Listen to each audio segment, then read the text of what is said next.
Allahın salamı olsun əziz Peyğəmbərə və onun pak əhl-i beytinə. Bismillahirrahmanirrahim. Sual bundan ibarət olacaq. Peyğəmbərdən sonra müsəlman ümmətinin rəhbəri kim olmalıdır? Təsəvvür edin, bir ölkənin prezidenti və ya rəhbəri birdən vəfat edir. Heç kim yeni rəhbərin kim olacağını bilməsə nə baş verər? Çox güman ki, qarışıqlıq yaranar, müxtəlif qruplar fərqli şəxsləri dəstəkləyər, cəmiyyət parçalanar. İndi isə daha böyük bir sual düşünək. Məhəmməd Peyğəmbər sallallahu vəfat etdikdən sonra müsəlmanlara kim rəhbərlik etməli idi? Bu məsələ sadəcə siyasi bir mövzu deyildi. Bu dinin gələcəyi ilə bağlı idi. Çünki Peyğəmbər sallallahu yalnız bir dövlət rəhbəri deyildi. O insanların müəllimi, rəhbəri və Allahın elçisi idi. Bəs Peyğəmbərdən sonra bu yol necə davam etməli idi? Gəlin bu məsələyə izah verək. İslam dini yalnız 23 il üçün gəlməmişdi. İslam bütün zamanlar üçün göndərilmiş bir dindir. Quran-ı Kərimin Maide surəsinin 3-cü ayəsində buyurulur: "Əl-yevmə əkməltu lakum dinakum." Bu gün sizin üçün dininizi kamil etdim. Əgər din kamildirsə, deməli onun davamı üçün də bir plan olmalıdır. Çünki Peyğəmbər sallallahu vəfatından sonra yeni suallar yaranacaqdı. Qur'anı kim izah edəcək?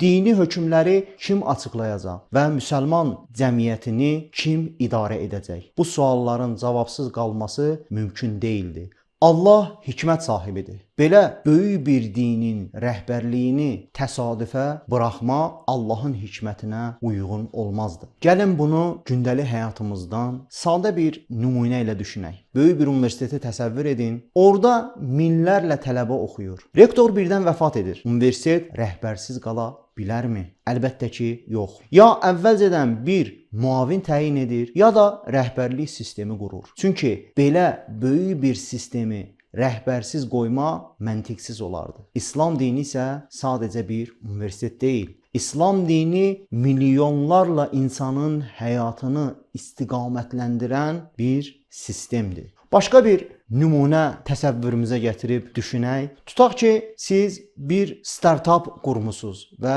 böyük bir texnologiya şirkəti yaratmısınız. Şirkətin proqramçıları var, mühəndisləri var, layihələri var. Şirkətin qurucusu birdən yoxa çıxsa və heç bir rəhbər təyin edilməsə nə olar? Çox keçməz ki, işlər qarışar, hər kəs fərqli qərar verər və nəticədə sistem dağılmağa başlayar. İslam dini isə sadəcə bir şirkət deyil. İslam ümmətin bir həyat sistemi, bir mədəniyyətidir. Belə böyük bir sistemin rəhbərsiz qalması məntiqli olmazdı. Tarixə baxanda görürük ki, Peyğəmbər sallallahu vəfatından sonra müsəlman cəmiyyətində böyük müzakirələr başladı. Çünki rəhbərlik məsələsi çox mühüm idi. Şiə düşüncəsinə görə İslam Peyğəmbəri sallallahu bu məsələni əvvəlcədən açıqlamışdı. Ən məşhur hədislərdən biri Qədirxum hədisidir. Qədirxum hadisəsində Peyğəmbər sallallahu minlərlə müsəlmanın qarşısında buyurdu: "Mən kuntu mövla fə Aliyyun mövla."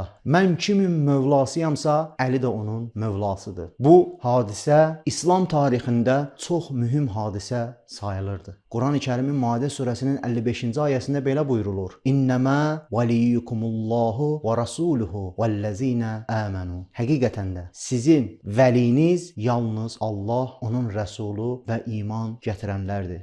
Şiə təfsirçilərinə görə bu ayə İmam Əli əleyhissalam haqqında nazil olmuşdu. Bu məsələyə daha sadə izah verək. İslam dinini bir kompüter proqramı kimi təsəvvür edək, düşünək. Əziz İslam Peyğəmbəri sallallahu bu proqramı insanlara gətirdi, amma proqram işləməyə davam etməli idi. Onu qoruyan və düzgün istifadə etməyi öyrədən rəhbərlər lazımdır. Şiə düşüncəsində bu rəhbərlər imamlardır. Belə nəticəyə gəlirik ki, İslam dini bütün zamanlar üçün göndərilib, Peyğəmbər vəfat etdikdən sonra ümmət rəhbərsiz qala bilməzdi. Ona görə də ilahi rəhbərlik davam etməli idi. Bu rəhbərlik anlayışına İslam dinində imamət deyilir.